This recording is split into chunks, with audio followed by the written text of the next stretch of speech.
को खुले में अपनी परीक्षाएं देनी पड़ी। जिस समय यह घटना हुई उस समय स्कूल के प्रिंसिपल भी वहां मौजूद थे। जब प्रिंसिपल साहब से इस बारे में पूछा गया तो उनके पास भी इसका कोई जवाब नहीं था। उनका कहना था कि इस संबंध में अधिकारियों से कई बार बात की गई, लेकिन किसी ने कोई सुध नहीं ली। अगर सरकार की देखरेख में ये स्कूल चल रहा है तो इसका रखरखाव भी उसी की देखरेख में होगा और ये काम करने के लिए शिक्षा विभाग के अधिकारी नियुक्त किए गए होंगे। अब सवाल ये है कि आखिर स्कूल का किराया पिछले 16 महीने से क्यों नहीं दिया गया? क्या सरकार की तरफ से कोई लेट लतीफी हुई? अगर नहीं तो फिर किराए का पैसा कहां गया? ब्यूरो रिपोर्ट, साधना न्यूज। तो ये है हकीकत शिक्षा की, जहां भवन का किराया नहीं दिया गया। इस वजह से मकान मालिक ने बच्चों को घर में घुसने नहीं दिया, विद्यालय में घुसने नहीं दिया और मजबूर होकर खुले में बच्चों ने परीक्षा दी। हमारे साथ इस समय हमारे संवाददाता दिनेश बने हैं धार से। दिनेश, जानना चाहेंगे इस पाठशाला की कहानी।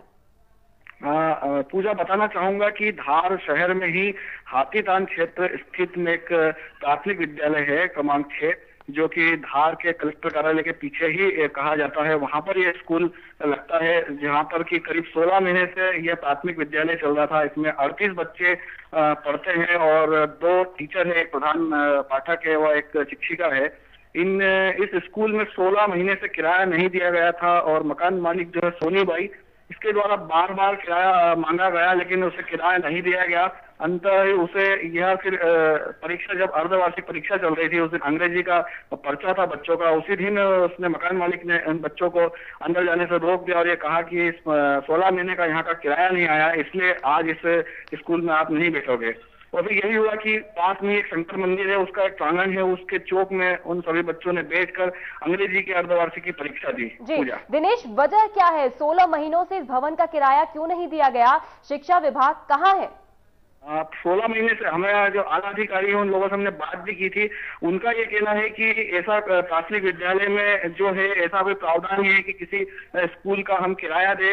यही अभी तक समझ में नहीं आया है कि आखिर 16 महीने की इनको किस प्रकार से इतने दिन इस स्कूल को यहाँ पे लगवाया गया। और जी बने रहिए दिनेश, हमारे साथ इस समय PM मैथ्यू जी बने हैं, जिला समन्वय अधिकारी हैं। मैथ्यू जी, बहुत स्वागत है आपका साधना न्यूज में।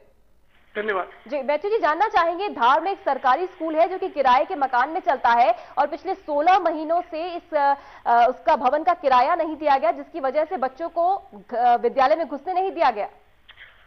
नहीं, ऐसा नहीं है। जो स्कूल असल में क्रमांक 6 है, उसकी बिल्डिंग बनी हुई है पूरी, लेकिन कुछ दिनों में चूंकि दूरी थोड़ी अधिक होने के कारण कुछ सामुदायिक लोग यह कहकर कि अपने मकान में चलाएंगे, वहाँ आंगनबाड़ी थी वहाँ चला रहे थे। किराए की कोई बात उस समय भी नहीं हुई थी और भी 1.5 साल के बीच में भी कोई किराएनामा या किराए की बात हुई नहीं थी। और चूंकि आंगनबाड़ी संचालित थी तो आंगनबाड़ी में 12 बजे के बाद स्कूल चलाने का निर्णय उस समय लिया था उन्होंने, उस आधार पर उसको वहाँ पर शिफ्ट किया हुआ था। जी तो मैथ्यू जी, लेकिन क्या वजह है कि मकान मालिक ने भवन में ताला क्यों जड़ दिया? फिर नहीं, मकान मालिक में वो जानकारी उन्होंने ली कि वो असल में क्या है कि ये आंगनबाड़ी का समय बदल गया, 3 बजे हो गया था अभी साझा चूल्हा कार्यक्रम के अंतर्गत, तो दूसरा कमरा उन्होंने लिया था तो उस कमरे को उन्होंने बंद किया था। जी, अब आप लोग क्या कर रहे हैं? तस्वीरों में साफ देखा जा सकता है कि बच्चे बाहर बैठ के परीक्षा दे रहे हैं। अब आप लोग क्या करेंगे? नहीं, वो तो उनको अंदर कर दिया गया है, उसी दिन कर दिया था। और यदि किराए का कोई प्रावधान नहीं है, नहीं तो उनको मूल स्कूल में भेज दिया जाएगा जहाँ उनका विद्यालय है, उनका भवन है बच्चों का। जी, लेकिन बच्चों को काफी तकलीफों से गुजरना पड़ा मैथ्यू जी। नहीं, कोई तकलीफ नहीं। वो तो धूप में 1 घंटे पेपर उन्होंने जानबूझ के उन्होंने किराएदार ने बिना सूचना दिए किया। यदि वो पूर्व में अगर सूचना देते तो जरूर हम उसकी कार्रवाई पहले कर देते। जी, क्या मकान मालिक ने इस संबंध में आपसे कोई चर्चा की थी? चर्चा मकान मालिक ने इस संबंध में नहीं की। किराए का न तो किराएनामा हुआ है, न कोई इस तरह का आदेश इधर किराए देने का हमारे शासन से, समीक्षा अभियान से दिया गया है कि किराया दिया जाएगा, न ही उनके द्वारा लिखित में कोई किराया की मांग की गई है। बहुत शुक्रिया आपका PM मैथ्यू जी साधना न्यूज से बातचीत करने के लिए। तो PM मैथ्यू जिला समन्वय अधिकारी ने कहा कि ऐसी कोई बातचीत नहीं हुई और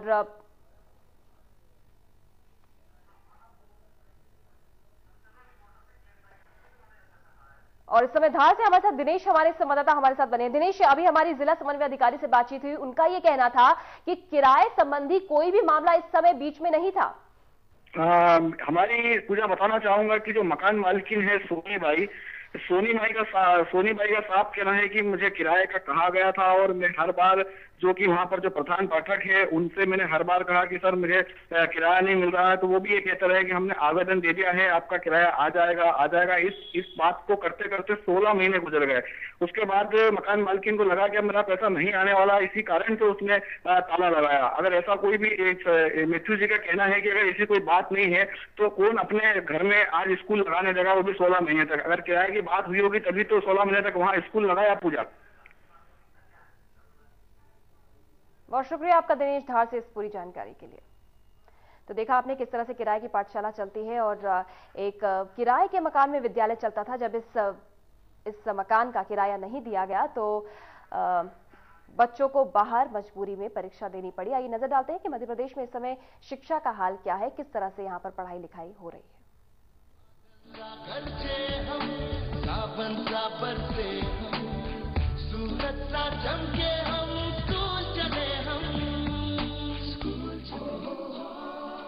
साक्षरता के मामले में मध्य प्रदेश देश का एक पिछड़ा राज्य है। मध्य प्रदेश में साक्षरता का औसत प्रतिशत 64 है। इसीलिए भारत सरकार ने 6 से 14 साल की आयु के बच्चों को साक्षर बनाने के लिए सर्व शिक्षा अभियान कार्यक्रम के तहत पिछले साल मध्य प्रदेश के लिए 867 करोड़ 69,94,000 रुपए और इस साल 500 करोड़ रुपए की अनुदान राशि आवंटित की थी। लेकिन इसे राजनीतिक इच्छा शक्ति की कमी कहें या प्रशासनिक लापरवाही, सरकार इनमें से इस साल केवल 200 करोड़ रुपए ही खर्च कर पाई और 300 करोड़ रुपए बिना खर्च किए ही केंद्र को लौटाने पड़े। सर्व शिक्षा अभियान कार्यक्रम राज्य सरकार के नियंत्रण और मार्गदर्शन में सरकारी संस्थाओं के अलावा गैर सरकारी संगठनों द्वारा चलाया जाता है। पूरे देश की बात करें तो अभियान की तस्वीर धुंधली ही नजर आती है। अभियान के तहत पिछले 2 वर्षों में पूरे देश में 2,30,293 शिक्षक नियुक्त किए जाने थे, लेकिन केवल 1,46,522 शिक्षक नियुक्त किए गए हैं। मध्य प्रदेश की तस्वीर इन सब में सबसे धुंधली है, जहां साल 2007-2008 में 2238 शिक्षक नियुक्त करने थे, लेकिन यहाँ एक भी शिक्षक नियुक्त नहीं किया गया। इसी तरह साल 2008-2009 में 3,145 शिक्षक नियुक्त करने थे, लेकिन इस साल भी यही हुआ। ये तो नमूना भर है राजनीतिक इच्छा शक्ति की कमी और चारों ओर फैले भ्रष्टाचार से योजनाओं को पलीता लगना कोई नई बात नहीं है। ऐसे में स्कूल चले हम, ये गाना बेमानी ही लग रहा है। हम चले कोई बच्चा। ब्यूरो रिपोर्ट, साधना न्यूज। हर बच्चा स्कूल जाए। तो यह है शिक्षा अभियान की हकीकत। स्पेशल में फिलहाल इतना ही। एक ब्रेक, आप देखते रहिए साधना न्यूज।